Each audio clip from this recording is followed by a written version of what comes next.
சாதாரண மக்களுக்கு ஒரு சட்டம், விடுதலை சிறுத்தைகள் கட்சியினருக்கு ஒரு சட்டமா என்று கேட்கும் அளவுக்கு விசிக நிர்வாகி அட்ராசிட்டி செய்த அலப்பறை காட்சிகள் தான் இவை.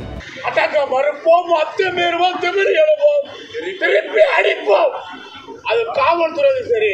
அடே ஒற்றா, உன்னுடைய சிந்தனையும் செயலும் அப்படியே என்னை போலவே இருக்கின்றது. எல்லாம் தங்களிடம் குடித்த யானைப்பால் மன்னா. சட்டம் எனக்கு தெரியுமியா? எனக்கு தெரியும், சட்டத்தை பத்தி எனக்கு தெரியும். யாரா கை செய்ய முடியும்? ஆம்பளை இருக்கீங்களா? பழுக்க தலையா அப்படியே எத்தனை தலை தனியா ஓடி போயிடும். ஏன்னா அம்மனார பாத்துக்கிட்டு ஓவரா பாத்துக்கிட்டு குடியார கபோதி பேர. சட்டத்தை பத்தி படிச்சு நானு, சட்டத்தை பத்தி ஆடியா குறுமா படிச்சு நானு. போறம்போக்கு கோட்டர் வாங்கி ஆளு கொஞ்சமா நக்கிட்டு தெரியுங்க. தேனி அரசு மருத்துவக் கல்லூரி மருத்துவமனை வளாக பகுதியில் விடுதலை சிறுத்தைகள் கட்சி நிர்வாகிகளான பெரியகுளம் தென்கரை பகுதியைச் சேர்ந்த தலித் தர்மா என்ற தர்மராஜ், அல்லிநகரம் பகுதியைச் சேர்ந்த பரஞ்சோதி ஆகியோர் மது போதையில் ஆபாசமாக பேசி தொல்லை கொடுப்பதாக பெண்கள் சிலர் போலீசுக்கு தகவல் கொடுத்தனர். உம்மால பார்த்து கேட்கணும்ல, ஏம்மா மவன இப்படி ஒரு கேன்னு? அது முடியாது சார். ஏம்ல? அம்மா உசுரோட இல்ல சார்.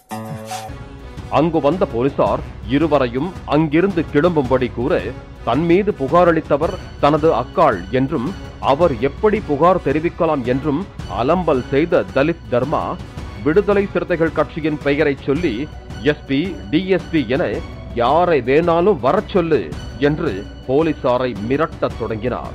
இதுக்கெல்லாம் யார் காரணம் தெரியுமா?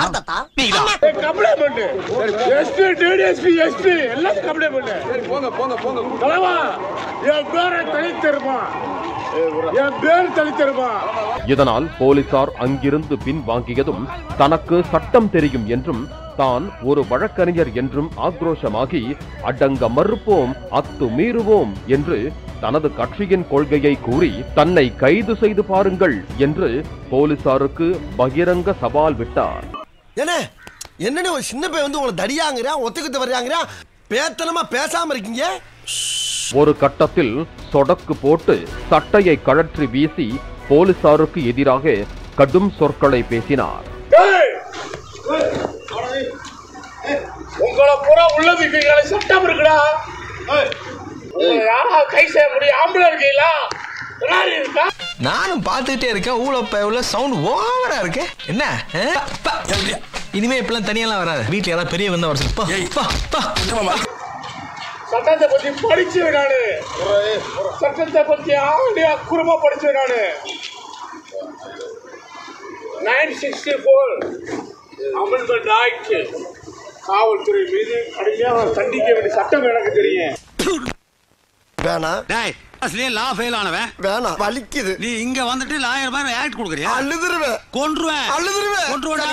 நடவடிக்கை எடுக்க முடியாது உங்களால. அவன் சொன்ன மாதிரி இது சட்டம் போற ஒரு பக்கம் சாதகமா இருக்கா?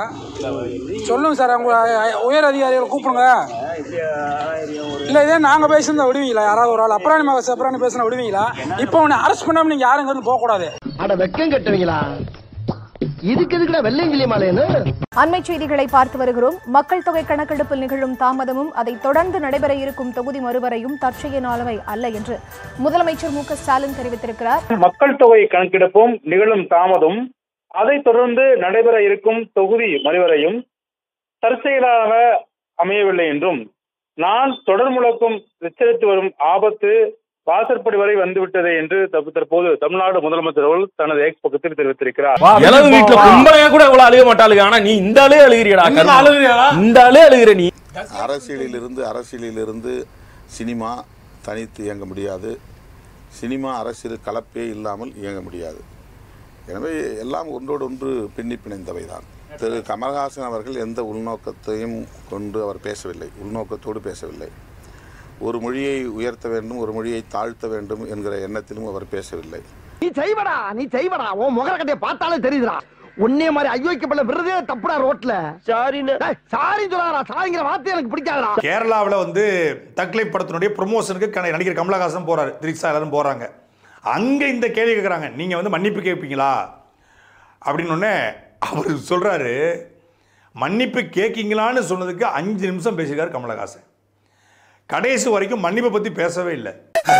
ஆஹா, இவன் மண்டை குழம்பி மெண்டலாகி வந்திருக்கானா இல்ல போர் அடிக்குதுன்னு டைம் பாசிங் பண்றானா? என்னன்னு தெரியலையே. மன்னிப்பே கமலஹாசன் கேட்டாலும் அவர் மன்னிப்பு தான் கேட்டாருன்னு புரியறதுக்கு கர்நாடகாரனுக்கு 15 வருஷம் ஆகும். ஒரு யுகமே கடந்து முடிஞ்சிடும். அவர் அன்பே சிவம் படமே எங்களுக்கு இப்போ தான் புரிஞ்சிருக்கு. மகாநதியை இப்போ தான் வந்து டீகோட் பண்ணிட்டு உட்கார்ந்துருக்காங்க.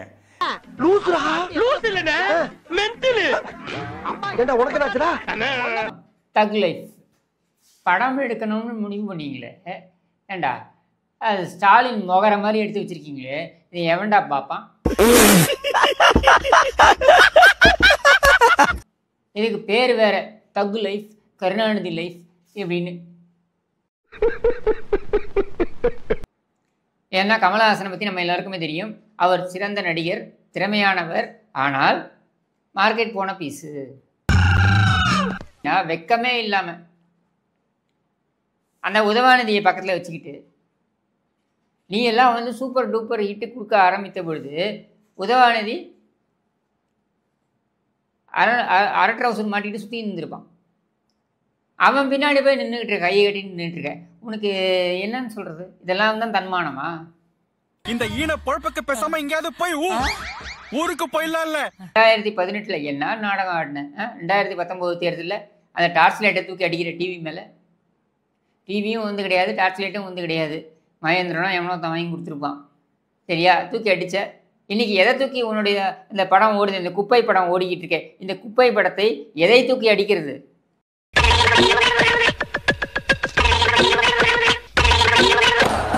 என்ன என்ன எழவி அது?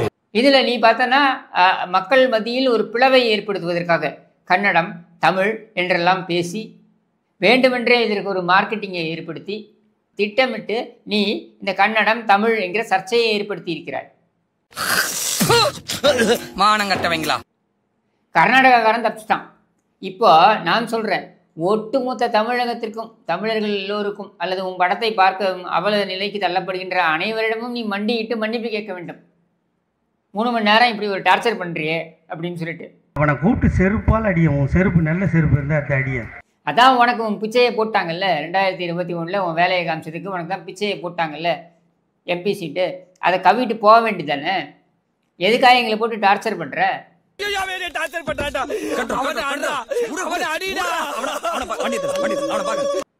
இதுக்கு மேல நீ என்ன உருட்டி உருட்டி பேசினாலும் அதை யாரும் உன்னை வந்து மதிக்க போறதில்லை. அப்படியே மதிக்கக்கூடியவர்களாக இருந்தாலும் யாராக இருப்பார்கள் என்றால் அந்த திமுக சார்ந்த கொத்தடிமை நாய்களாக வேண்டுமானாலும் இருக்கலாமே தவிர்த்து நாங்கள் யாரும் உன்னை மதிக்க மாட்டோம் என்று.